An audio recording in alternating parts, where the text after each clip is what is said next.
त्या बिल्डरच्या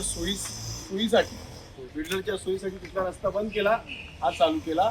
तिथून गाड्या बिड्या व्यवस्थित पास होत नाही.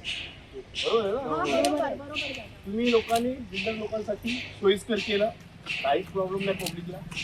अरे पब्लिकाची लोकांची कोणती कशाला करताय? हा रस्ता डीपी मध्ये आहे, त्याला पूर्ण बनला पाहिजे. आणि वारंवार या गोष्टी सांगितल्या. आम्हाला 11,000 मतं दिले, त्यांनी निवडून आणले का? तर आम्ही त्यांची कामं केली पाहिजे. आणि आम्ही कोणावर अपेक्षा करायची? अधिकाऱ्यांवर. जर अधिकारीच काम करत नसेल तर काय करायचं? मी आता ठरवलंय, मला जर ऍक्शन मोड मध्ये जर अधिकारी दिसले नाही, काम केलं नाही, तर मी खुर्च्यांवरती बसून देणार नाही. आणि अक्षरशः जे कोण असतील ना संबंधित अधिकारी, त्याच्या तोंडाला काळे फासायचं काम करेल. आता या पद्धतीचं काम करणार आहे मी. बघा, आणि ते पण तिथे लाईटी नाही, काय नाही. या मॅडमचा ऍक्सिडेंट झाला, कोण जबाबदार? अजून एक फ्रॅक्चर झालेला आहे. आम्हाला चिड एका गोष्टीची येते की आपण एखाद्या बिल्डर लोकांसाठी सोयीस्कर सामान्य माणसांसाठी कोंडी करतात. या रस्त्यासाठी हे लोक गेल्या अनेक वर्षापासून चालता नाही, गाडीवरून पण पडतायत. अनेक वर्षापासून घटतायत ते लोक एका रस्त्यासाठी. या किती वेळा माणसांनी यायचं, किती वेळा हे करायचं? स्वतः विचार करा, हा टर्न नाही घेऊ शकत. फोर व्हीलर टर्न नाही घेऊ शकत. नाही घेऊ शकत.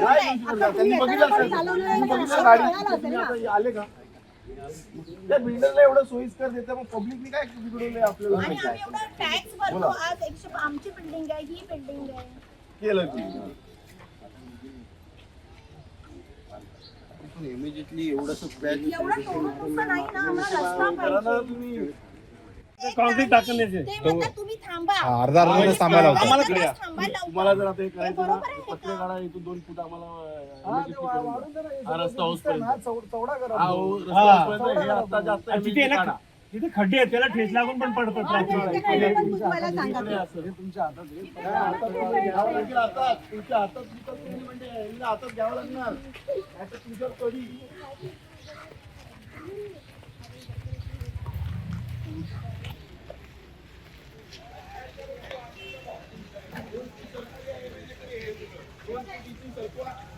रस्ता होता ना, हा करून द्या, नाहीतर आम्ही सोडणार नाही अधिकाऱ्यांना कोणाला. ते जाऊ देत आणि इथे पडा. बघा हे जे आणि हे इथे ठेच लागून इथे पडावं. ह्या रस्त्याला त्यांचं काय झालं असतं बरं वाईट. कोणी जबाबदार, कोण जबाबदार? यांचं काय झालं असतं तर आज फ्रॅक्चर झाले पाय, हात त्यांचा डोक्यावरती आज मार लागला असतो तर. ते साहेब एका पेशंटला बघून आले, ते मुलाला त्याचा आपण खांदा फ्रॅक्चर झाला. रोज माणसं पडतात, अजून पुरावा काय द्यायचा? हे आता इमिजिएटली हे काढून टाका सगळं. हे असंच नाही घासलं गेलं, हे रिक्षा वगैरे लागून काही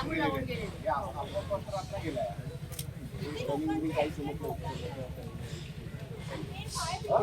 आणि हे पण पुसून टाकायला सांगायचं. हे करून घ्या, याचं काम बंद करून टाकायचं जर नसेल ऐकलं. नंतर करा ना, तुम्ही नंतर करा.